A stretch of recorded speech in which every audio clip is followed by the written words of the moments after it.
welcome back to your iHeartRadio Top Hit Station. We've got another banger for you. Coming in at number 1 and playing for the 700th time today, the Despacito remix. Despacito, quiero respirar tu cuello despacito. Deja que te diga cosas al oído para que recuerdes esto. Okay, no one? Well, like it or not, Despacito, written by Luis Fonsi, Daddy Yankee, and featuring Justin Bieber, was the biggest earworm last summer, soaring to the top of the Latin charts. Though the song didn't take flight internationally until Justin Bieber joined the mix. He sings in Spanish. Oh my gosh, I was shook. Justin Bieber actually singing in Spanish, I can't even. Oh, but I could. Even when he performed the song live and he didn't know any of the lyrics. Yeah, he started singing Dorito and Burrito. You know, someone actually threw a shoe at him. Yeah, dodging the chancla was probably the most authentically Hispanic thing Bieber's ever experienced in his life. But I mean, who even cares about Latin music in America anyways? It's not like The Guardian states us as the second largest Spanish-speaking country in the world with 41 million people, on pace to being the largest Spanish-speaking country in the world by 2050. This is the United States of America, people. Vámonos, let's speak American. To need Justin Bieber in order to appreciate the Spanish language is to remind us that our country holds no place for languages other than English. Young Hee-yu and Gonnam Kong from the Ewha Women's University of South Korea identify this issue as linguistic hegemony, a form of power that empowers some while disempowering others. The United States uses this cultural power of English to propagate its norms and its values. And David Botran, writing for Sojourner, sums it up best. When xenophobic outbursts against Spanish-speaking brown people are commonplace, singing in Spanish while brown or black is considered a countercultural act. The United States is a cultural melting pot, comprised of unique beats and rhythms we can all dance to. But instead we find ourselves constantly off-tempo and divided. So let's slow down and get it? Slow down. Despacito. You get it. Let's slow down and consider how linguistic hegemony impacts our language and understand how we come to fix that problem. By first, taking the floor and examining how exactly we're skipping a beat when we misunderstand different languages in America. Next, we'll seek the soul of our song by seeing how language is so vital to us. And finally, we'll release our new remix by presenting a solution that everyone can dance to. So try and keep up with me as we move to the way that we treat non-English languages in America. There's nothing wrong with Justin Bieber wanting to be a part of a Latin remix. I was pretty thrilled at first. I want Justin Bieber to be in the remix of my life. I mean, I stared at a poster of the guy on my wall for 3 years straight. 5. But that's aside the point.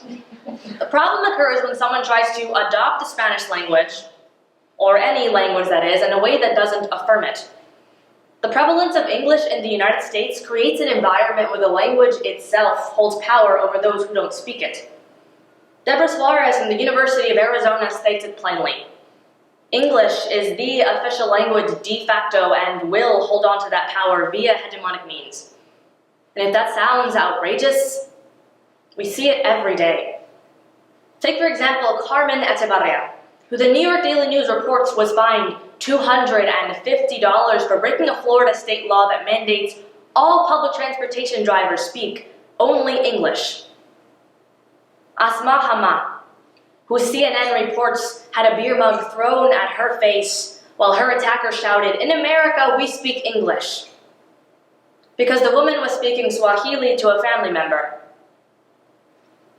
Or me, when a well-respected judge in my circuit ranked me last and told me that my speaking Spanish, my first language, the language of my country and the language that my parents used to say, "Te amo," I love you, made everyone in the room uncomfortable.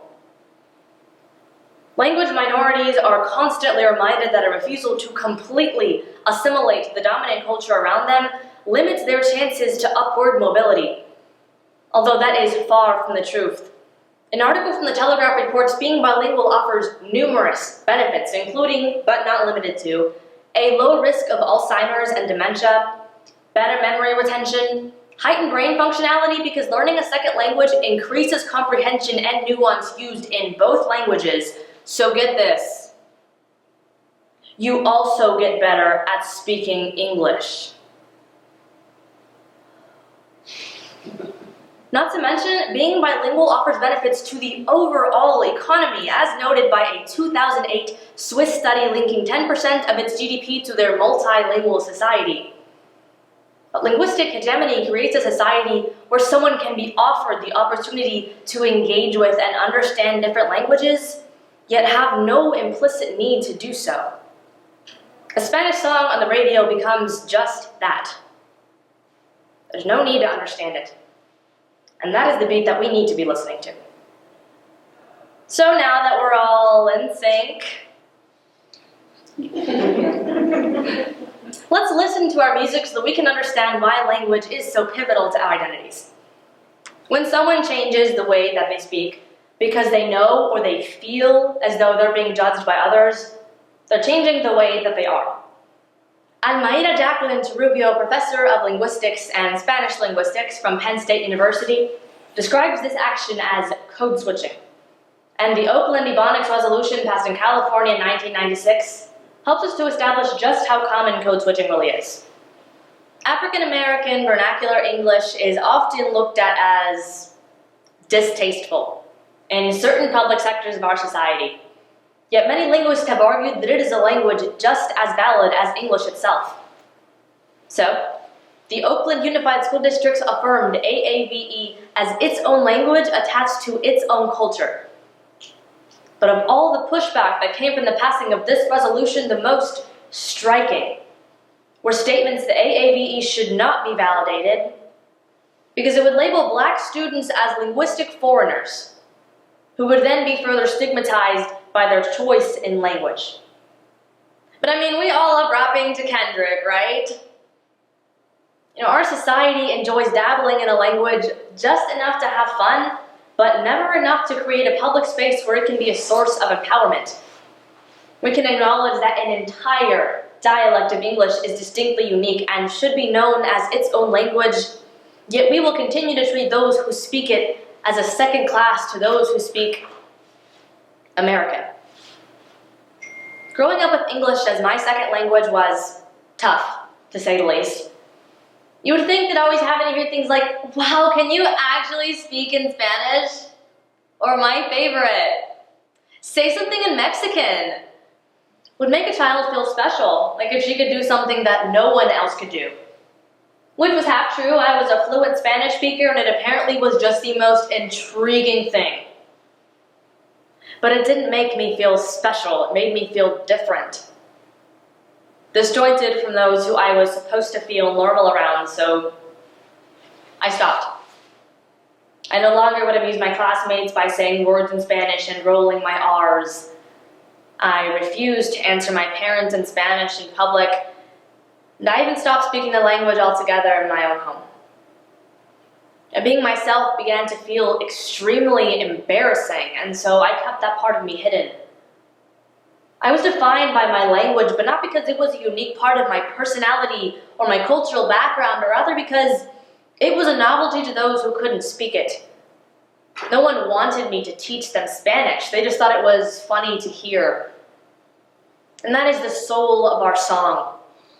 We need to be making sure others are comfortable dancing to a society that embraces all languages, not using one to discourage another. Knowing this can allow us to finish up our remix by adding in a really good featured artist that everyone will love. So what do we need in our remix of language and culture? The answer to that is education.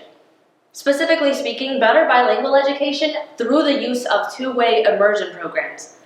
Programs that advocate bilingualism, biliteracy, and cross-cultural attitudes and expressions in all students. The way that this works is native English speakers are placed in the same room as new English learners. and they're taught each other's languages at the same time. This way, both groups of students achieve high levels of proficiency in not only their first language, but their second language as well. The current problem, however, is that there aren't enough parents of monolingual English speakers that want to enroll their children in the program across the country. We need to be making sure that we are encouraging others to embrace their first language. By learning right alongside with them, we can make sure that the way others speak is no longer viewed as a novelty, but rather as a means of empowerment and to broaden our perspectives. So let's take a look at the reviews for our song. We understood why we were so off when it came to looking at different languages in America. We sought the soul of our song by understanding how language is so pivotal to each and every individual identity. And finally, we made sure that everyone got our song in their playlists with a strong feature from two-way immersion. Ojalá y podríamos bailar un poco más despacito. Maybe now we can all start dancing a little extra despacito.